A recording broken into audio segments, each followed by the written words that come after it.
Bonjour à toutes et à tous et bienvenue dans cette première vidéo YouTube. Je vais d'en faire une vidéo YouTube parce que je pense que ça va prendre un petit peu de temps de parler de ce dont je voulais parler aujourd'hui. Après avoir fait une vidéo sur la dark romance et ses problématiques, je me tourne vers une nouvelle problématique. Je me demandais quelle serait ma première vidéo sur YouTube. Après avoir passé du temps sur Thread et après avoir vu énormément de threads concernant ce sujet, vous avez pu le voir dans le titre de la vidéo. Aujourd'hui, on va parler de J.K. Rowling, Harry Potter, de transphobie et des problématiques qui entourent cet auteur. J'aimerais avant tout faire un petit disclaimer sur plusieurs choses. Tout d'abord, la vidéo va parler de sujets qui peuvent heurter la sensibilité de plusieurs personnes, de tout le monde en fait, humainement parlant. On va parler de transphobie, on va parler d'insultes, des violences que subissent les personnes LGBTQIA+. On va parler de mots violents, on va parler de chiffres concernant toutes les violences que subissent ces personnes, ces minorités. Donc c'est une vidéo qui va traiter énormément de sujets très compliqués. Donc si vous êtes une personne qui subit ce genre de violence, passez la vidéo ou en tout cas vous mettrez les timecodes concernant le moment où on va parler de chiffres plus en détail et des violences que subissent ces personnes. Le sujet me touche particulièrement, je l'ai vu énormément et ça me touche en tant qu'humaine. Je ne suis pas une personne transgenre moi-même. Je m'appuie sur des témoignages, je m'appuie sur des recherches, je m'appuie sur des chiffres. Je sais que c'est un combat auquel je veux participer, bien que ce n'est pas mon combat à moi en tant que femme cisgenre. Voilà, c'était juste un petit disclaimer pour dire que je ne prends pas la parole à la place des victimes. Je prends la parole en tant que personne humaine face à la violence et à la discrimination. Dernier petit disclaimer. C'est une vidéo que j'ai écrite. La dernière fois quand j'ai fait ma vidéo sur la dark romance, j'avais pas de script, j'avais un plan détaillé de ce que je voulais dire et ça partait un peu dans tous les sens et j'avais un petit peu plus de mal à parler. C'est pas un exercice très facile de parler face à une caméra, que le début pour moi, donc voilà, au départ, et surtout quand on fait des recherches avec des chiffres, etc., je trouve que c'est important d'avoir un minimum de rédaction. À l'aide de différentes recherches, toutes les sources seront en description, pour les témoignages, pour les chiffres, etc. Qui est J.K. Rowling? J.K. Rowling, c'est un nom que presque tout le monde connaît. Autrice britannique, célèbre créatrice de l'univers Harry Potter, une saga littéraire devenue phénomène mondial, adaptée en film, déclinée en produits dérivés, parc d'attractions, jeux vidéo, bref, un empire culturel. Pour beaucoup, elle représente une partie marquante de l'enfance, une figure du rêve, de la magie. Moi, c'est mes premiers pas dans la littérature. Un univers incroyable dans lequel j'ai été aspirée étant enfant. J'ai pu avoir tous les livres, parce que je les ai achetés, je pense à 1 ou 2 euros seconde main, et aujourd'hui ils ressemblent à ça. Mais, depuis plusieurs années, son nom n'évoque plus seulement des souvenirs de cicatrices magiques et de Poudlard. L'auteur est aujourd'hui au cœur de nombreuses controverses, notamment pour ses prises de position publiques sur les questions de genre et d'identité trans. Et c'est justement là-dessus qu'on va s'arrêter aujourd'hui. Pour ma part, je n'ai découvert la polémique que récemment avec Thread. J'ai aussi découvert à quel point ça semblait difficile pour certaines personnes d'envisager d'accepter que leur auteur préféré doit être boycott. De comprendre pourquoi. Moi-même, au départ, j'avais vraiment du mal, comme je l'ai dit, je l'ai découvert beaucoup sur Thread, avec énormément de threads de personnes concernées.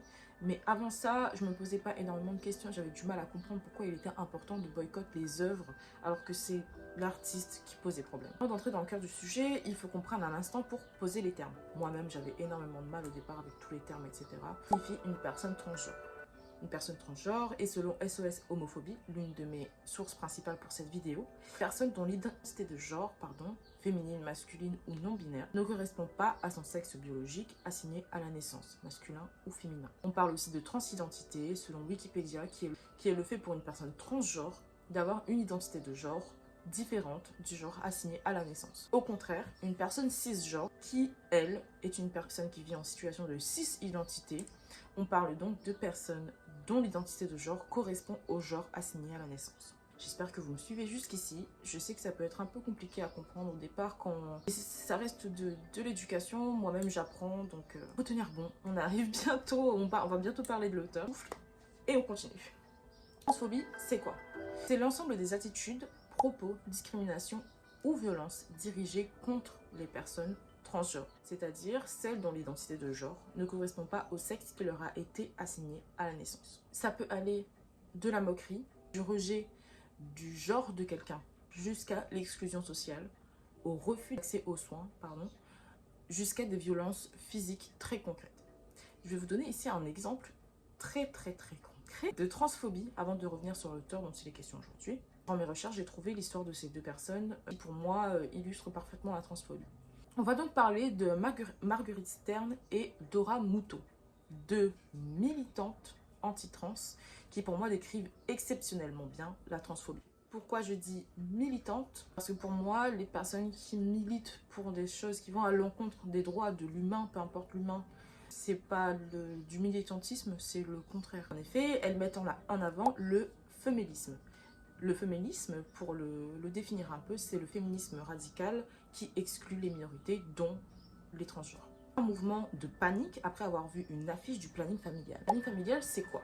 Selon leur site, leur rôle est d'écouter et d'orienter pour une demande d'intervention volontaire de grossesse, donc un IVG, dans le respect des personnes et de leurs choix, sans pression ni culpabilisation, veiller à l'application des lois, à l'accès et aux conditions dans lesquelles sont pratiquées les interventions et favoriser une meilleure prise en charge pour les personnes qui vont tomber enceintes ou enceintes et qui vont vouloir avorter anonymement ou pas. Mais l'affiche, quand j'en parle évidemment. Les femmes se sont donc insurgées après avoir vu une affiche du planning familial prônant que les personnes trans peuvent aussi tomber enceintes. Le planning familial est évidemment dû par la loi d'accueillir toute personne dont les personnes trans n'ayant pas subi d'ablation ou de changement physique. Dans le cadre de la transphobie, Stern et Muto parlent de la transidentité comme d'une dérive idéologique. Et selon elles, seules les femmes, c'est-à-dire les femelles adultes humaines, peuvent être enceintes.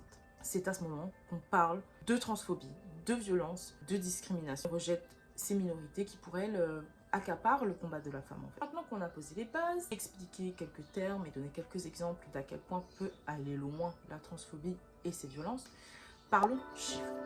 Parce que non, la transphobie n'est pas une opinion, un simple désaccord d'idées. C'est une réalité concrète, mesurable et surtout dramatique pour celles et ceux qui la subissent. Selon le rapport de 2023 de SOS Homophobie, les témoignages des personnes trans représentent à eux seuls 55% des actes de LGBTI-phobie signalés, alors qu'elles ne constituent qu'une petite minorité de la population. En sachant que pour cette année, 2377 cas au total sont recensés. Ça fait beaucoup. Faut savoir que SOS Homophobie, ça a été ma source principale concernant les recherches de cette vidéo. C'est un organisme qui va proposer de l'aide, de l'écoute aux personnes qui subissent ces discriminations. C'est une plateforme aussi qui va permettre à ces personnes de témoigner, d'ouvrir leur parole.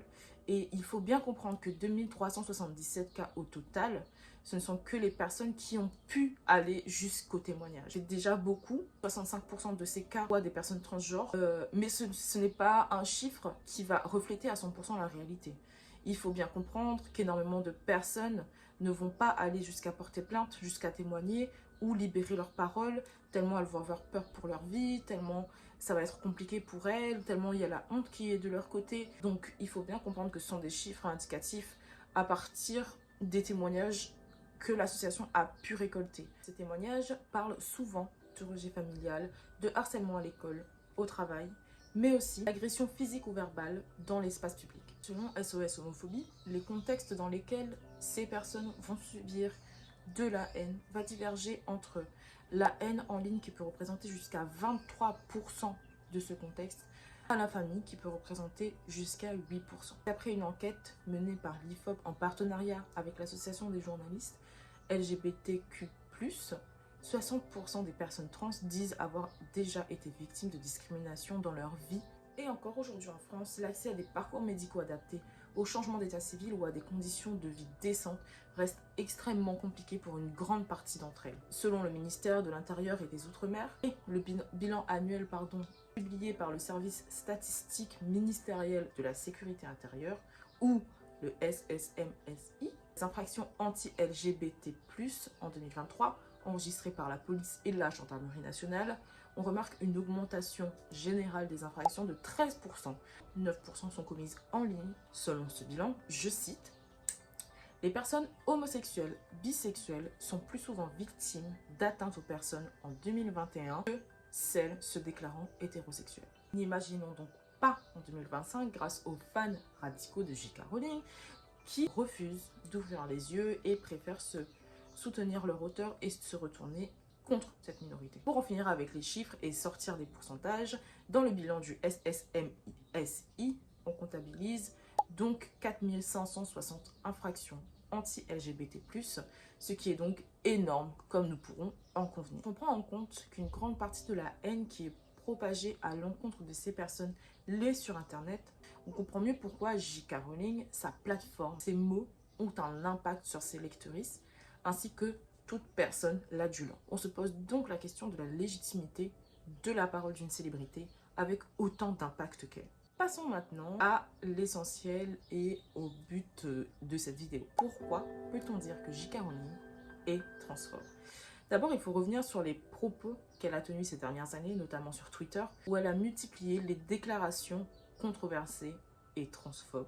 On va revenir sur les dates clés de ces différents comportements transphobes. Pour cela, je me suis informée principalement sur le site Mademoiselle, que je vous mettrai en description. On va remonter le temps et on va revenir en 2018. Cette année, J.K. Rowling like par accident un tweet transphobe. On va pas se mentir, c'est compliqué de liker par accident, peut-être sur un réel, peut-être sur une publication Instagram, mais sur Twitter où on doit cliquer sur le petit cœur comme sur Thread, je trouve que c'est un peu compliqué de cliquer par inadvertance. Dans ce tweet, une femme affirmait être victime de misogynie, contrairement à d'autres femmes transgenres, en utilisant le terme « femme en robe » décrire ces femmes transgenres. Elle nie ainsi l'identité propre en même temps que de colporter des idées stéréotypées des habits que doivent porter un homme ou une femme. Caroline qui like ce tweet. Ça en fait trembler certains de ses fans à ce moment. Elle confirme et affirme avoir aimé par accident et qu'elle s'informait juste et s'éduquait sur les études de genre et leurs problématiques. Pendant, en décembre 2019, l'auteur apporte son soutien publiquement, encore sur Twitter, vraiment entre elle et Trump sur Twitter. On dirait que les mauvaises pioches s'y trouvent toutes.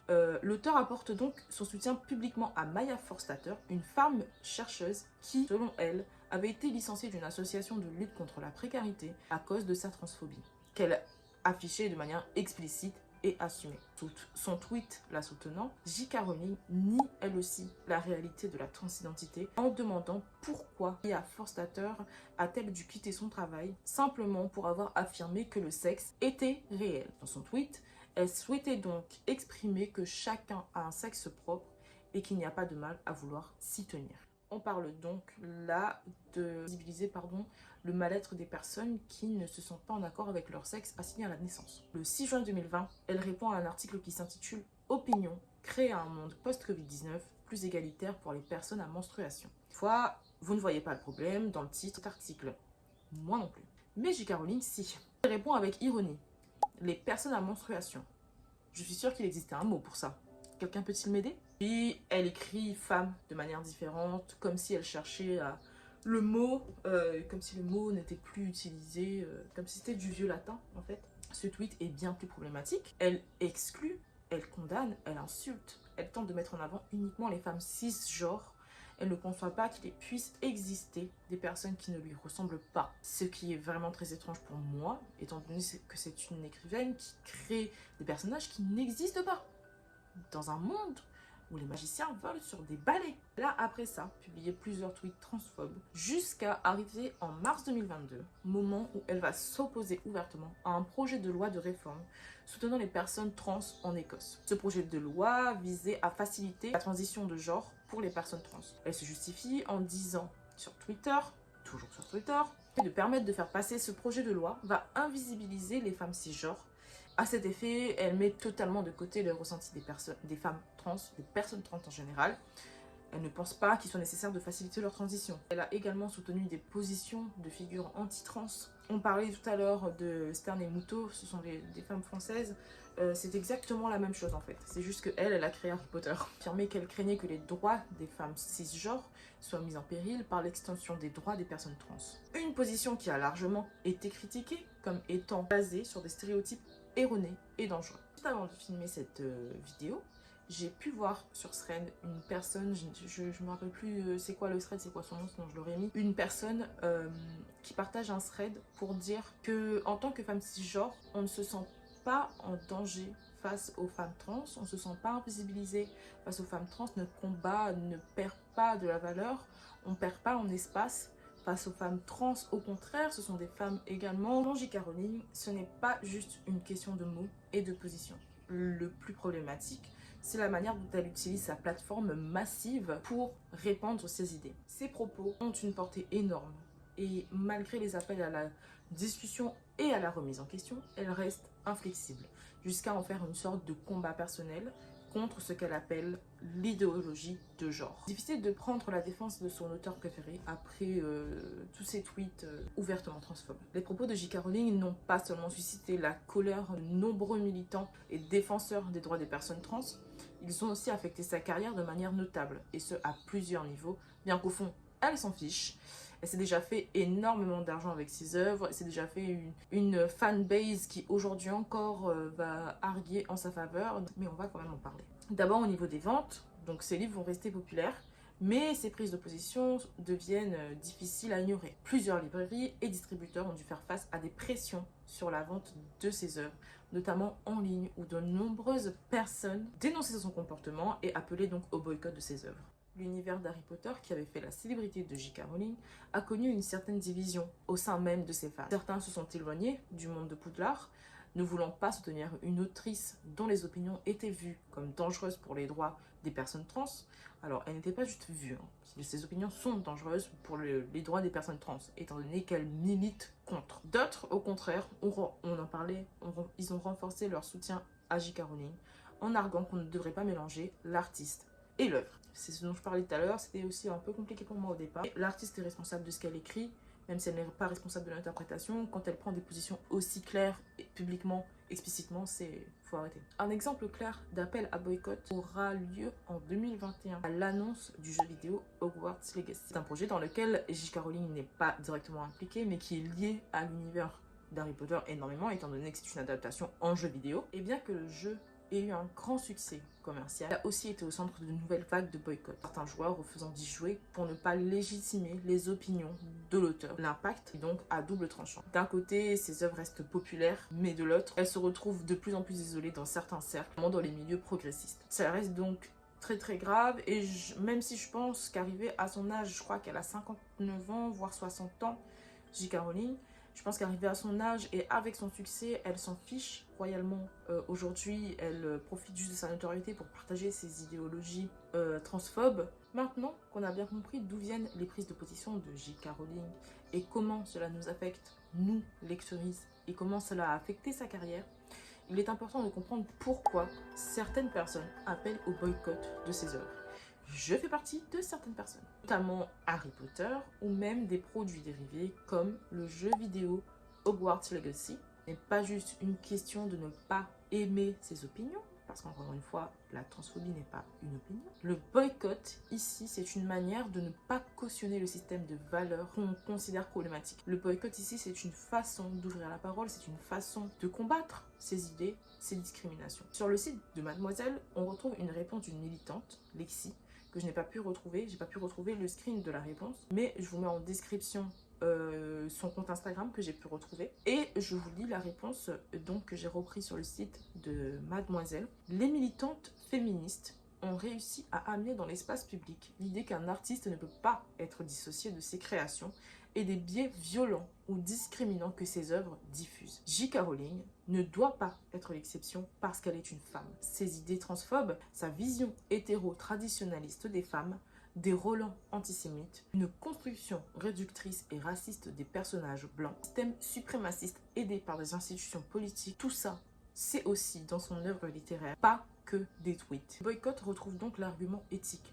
Soutenir un produit dont l'autrice a pris des positions qui nuisent aux droits des personnes trans, c'est indirectement cautionner des idées qui renforcent des discriminations.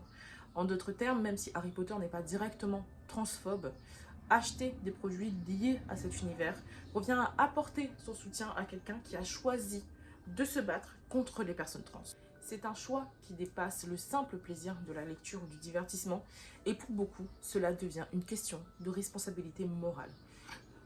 Chacun a le droit de faire ce qu'il veut. On parle évidemment d'en faire la publicité publiquement, de continuer à propager l'idée, de continuer à l'aduler publiquement. Il y a la question du soutien indirect aux communautés trans en boycottant des produits comme Hogwarts Legacy, le jeu dérivé des œuvres de J.K. Rowling. Certains argumentent que même si J.K. Rowling n'est pas en contrôle direct sur chaque produit dérivé, elle bénéficie financièrement de l'univers qu'elle crée. Le boycott, c'est aussi un moyen de montrer à la communauté trans que leur lutte et leur voix comptent. Le fait qu'un grand nombre de personnes refusent de consommer l'œuvre d'une autrice qui exprime de la haine et de la transphobie est un acte de solidarité. Le boycott de produits ou de créateurs problématiques n'est pas nouveau. Dans le milieu de la musique, plusieurs artistes ont été boycottés après avoir relevé des comportements dangereux, voire violents, comme avec R. Kelly, dont les œuvres sont désormais largement évitées par la plupart du grand public. On voit donc que là, c'est surtout J.K. Rowling possède une fanbase énormissime qui refuse d'ouvrir les yeux. Ce genre d'action peut sembler déconnecté de l'œuvre elle-même,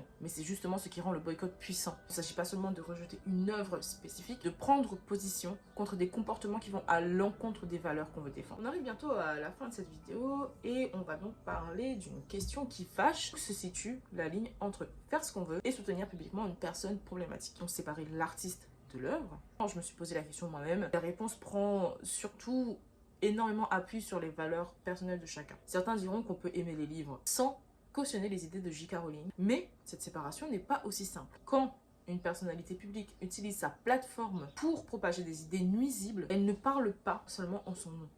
Elle influence son public en soutenant financièrement un auteur comme J.K. Rowling. On lui donne plus de visibilité et de pouvoir pour répandre encore plus d'idées transphobes. Chacun est libre d'aimer, d'acheter, de lire ce qui lui plaît.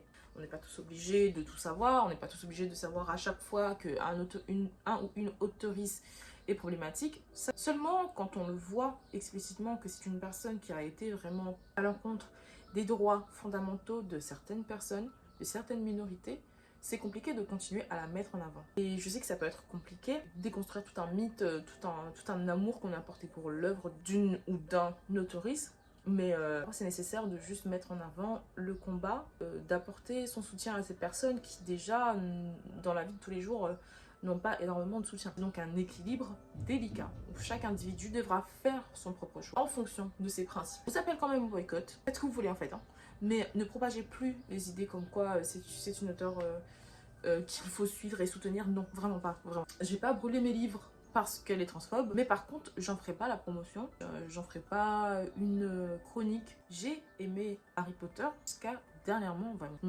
J'ai ouvert les yeux quand je me suis rendu compte que ça touchait réellement des personnes. En tout cas, dans tous les cas, ça reste de votre choix. J'ai essayé de vous donner le plus de clés possible, de vous donner le plus de chiffres possible également pour que ça soit impactant, parce que ça reste des personnes qui perdent la vie, des personnes qui subissent des violences. Et évidemment, à vous de faire votre choix concernant les différentes œuvres. Je vous mets les numéros que j'ai pu trouver en description. Il y aura le site SOS Homophobie également. Et prenez soin de vous. Vous avez regardé cette première vidéo, c'était très compliqué pour moi comme exercice, mais en tout cas, c'est la fin de cette première vidéo. N'hésitez pas à me dire ce que vous en avez pensé. Je vous fais des bisous et je vous dis à la prochaine pour le prochain sujet qu'on va traiter.